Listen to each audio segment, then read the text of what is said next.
Pada suatu masa, jauh di laut dalam, terdapat sebuah dunia yang tidak diketahui orang, di mana lumba-lumba bernyanyi, ubur-ubur menari, ikan mungil warna-warni berenang-renang. Di laut dalam ini, terdapatlah kerajaan laut yang megah. Warga laut di kerajaan ini hidup damai dengan makhluk-makhluk air di sekitarnya. Kerajaan dipimpin oleh Raja Poseidon yang sangat menyayangi putri-putrinya dan menjaga agar mereka tetap berada di wilayah kerajaan. Arya yang merupakan putri bungsu tak mengerti mengapa ia tidak diizinkan untuk bepergian. Ayahnya berkata ada bahaya besar mengancam di luar lingkungan istana. Arya berpikir pasti yang dimaksud adalah manusia dan makhluk-makhluk yang hidup di daratan. Arya, suatu hari nanti usiamu akan cukup matang menyandang mahkota. Namun hingga saat itu tiba, kau harus tetap tinggal di istana yang aman. Ayah melarangmu pergi. Tapi, ayah, aku ingin tahu tentang manusia dan hewan yang hidup di darat. Manusia darat tidak pernah menghargai kehidupan laut. Mereka membuang sampah di lautan. Kita tidak bisa mempercayai mereka. Jadi kau harus mempercayai ayahmu, Arya. Putri duyung kecil Arya mendengarkan.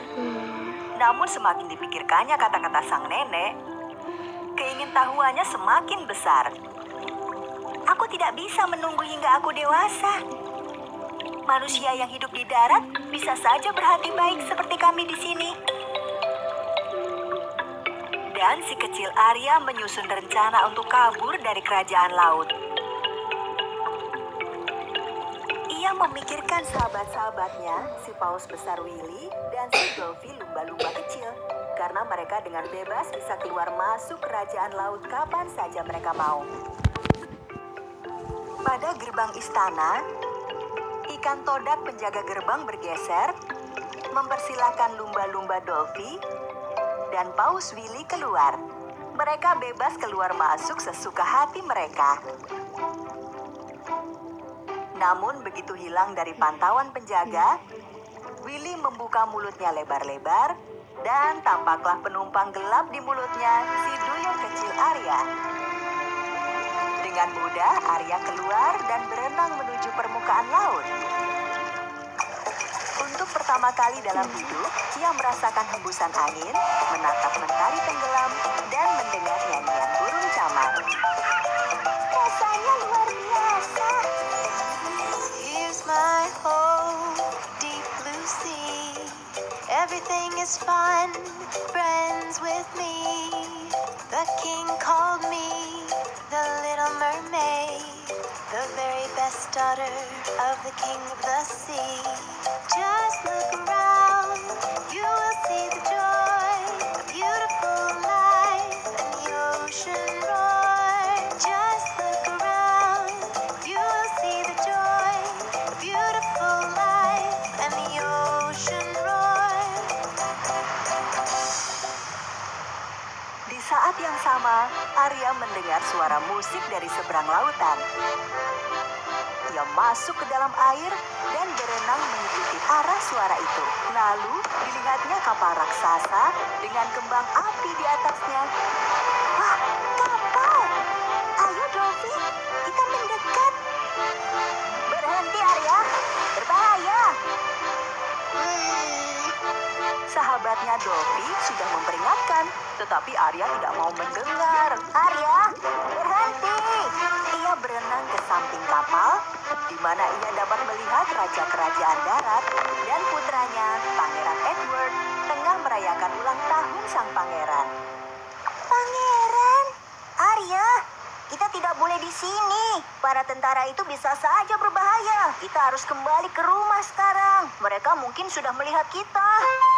Sang pangeran mulai memainkan serulingnya pada haluan kapal. Sepertinya dia bukan orang jahat. Arya bersenandung mengikuti irama seruling dengan suaranya yang merdu. La la la, la la la la, la la la, la la la la. Pangeran mendengar suaranya dan menengok ke sekitarnya. Ia terkejut.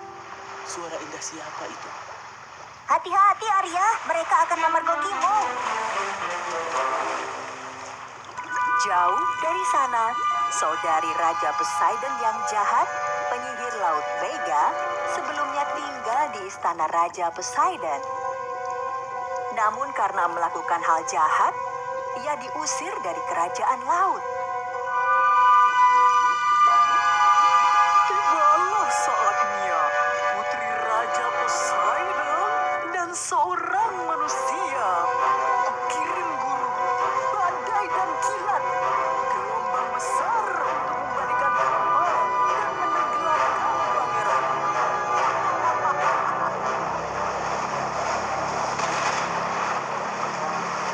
Karena mantra penyihir laut, gelombang besar memecahkan kapal sang pangeran. Tidak, kapalnya akan tenggelam. Kita harus menolong mereka. Arya menyelam di tengah gelombang, berenang di antara puing-puing kapal, hingga ke dasar laut. Ia melihat seruling pangeran dan mengambilnya. Kemudian ia melihat pangeran tenggelam ke dasar lautan berpasir. Diraihnya tangan pangeran dan berenang secepat mungkin menuju ke daratan. Bangunlah! Ayo bangunlah! Perlahan-lahan pangeran siuman dan terkejut karena masih hidup. Kau masih hidup! Dan dilihatnya putri duyung cantik berambut merah di sampingnya. Arya mendengar suara anjing menggonggong dan tersadar ia berada di daratan. Lalu segera terjun kembali ke dalam air. Raja, para prajurit, dan seorang wanita muda tengah mencari sang pangeran, berharap menemukannya di pantai. Seorang gadis menyelamatkanku. Ayah, aku tidak melihat wajahnya, tapi aku merasa pernah mendengar suaranya.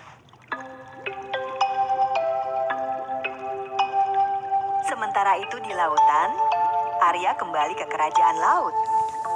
Ia masih menggenggam seruling pangeran dan terus berpikir betapa tampannya dia.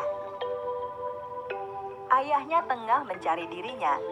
Ketika dilihatnya seruling itu, ayahnya tahu bahwa Arya baru saja pergi ke permukaan laut.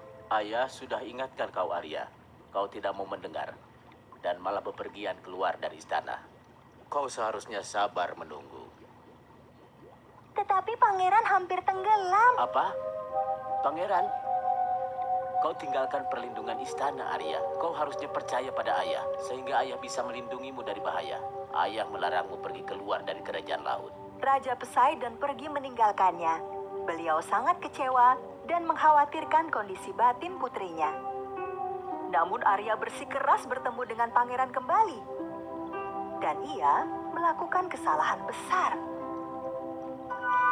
Lagi-lagi ia pergi dari kerajaan laut, mencari penyihir Vega pada bagian tergelap dalam laut.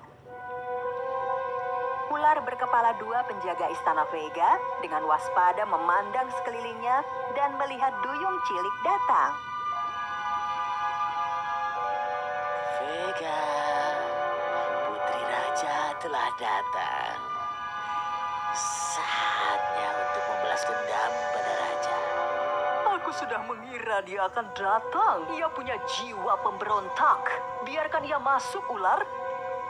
Arya merasa agak takut, namun ingin kembali bertemu pangeran. Sehingga ia minta bantuan penyihir. Vega bersedia membantu, namun ia mengajukan sebuah syarat. Akan kusiapkan ramuan ajaib agar bisa mengubahmu menjadi manusia. Kau akan bisa berjalan di atas daratan dan menari bersama pangeranmu. Tetapi sebagai imbalannya, aku akan mengambil suara indahmu. Suaraku? Maksudku, tanpa suaraku? Arya mengangkat bahu dan menerima tawaran itu. Ia menginginkan jatuh cinta pada pangeran. Tapi ingat, ramuan ajaib hanya manjur selama 3 hari saja. Kecuali kau mampu membuat pangeran jatuh cinta padamu. Kalau tidak, kau akan kembali menjadi duyung dan akan melupakan pangeran maupun ayahmu. Arya sangat gegabah dan meneguk ramuan ajaib itu. Lalu ia berenang ke permukaan laut. Begitu mendekati daratan, ekornya perlahan menghilang dan digantikan dengan kaki manusia. Sahabatnya Dolphy melihatnya dan bergegas membantu. Arya, kau belum pernah punya kaki sebelumnya. Kau harus berhati-hati. Duyung cilik berhasil mencapai pantai dengan bantuan Dolphy. Pangeran Edward sudah ada di sana, mencari gadis yang telah menyelamatkannya.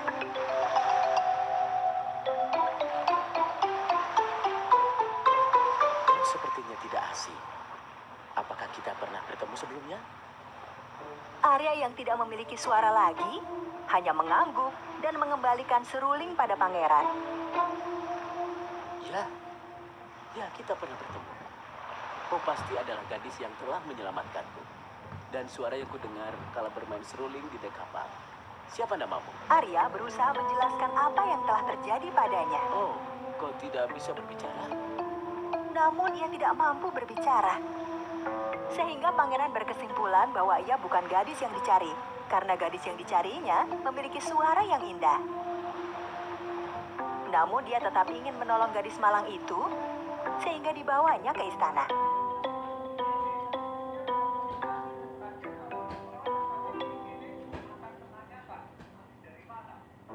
Di istana, ayahanda pangeran tengah mempersiapkan pernikahan putranya dengan seorang gadis lain.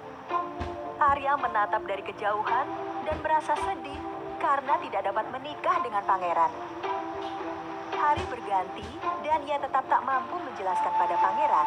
Arya menyadari ramuan akan segera hilang kemanjurannya dan segera ia akan kehilangan ingatan. Arya berpikir tidak mungkin membuat pangeran jatuh cinta padanya tanpa suaranya.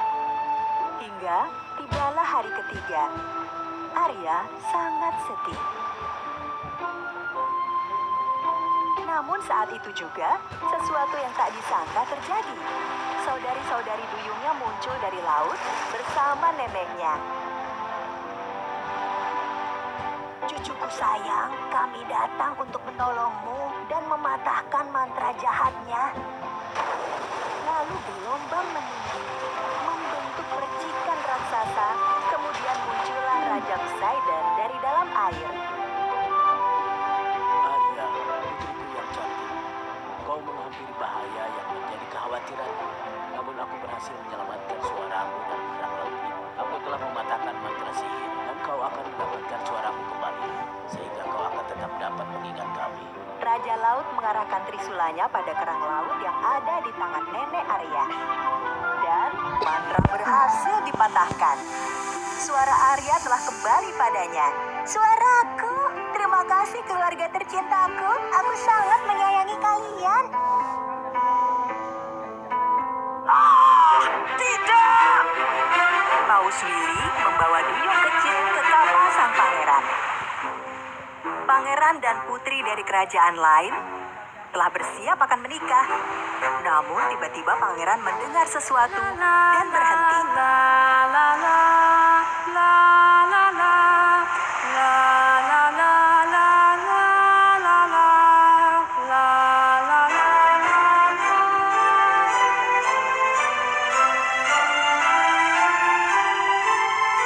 Itu Arya yang telah mendapatkan suaranya kembali.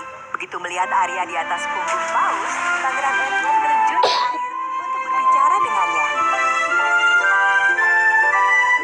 Ternyata itu kau. Aku tahu, kau gadis yang telah menyelamatkanku. Namaku Arya. Akhirnya Pangeran Edward membatalkan pernikahan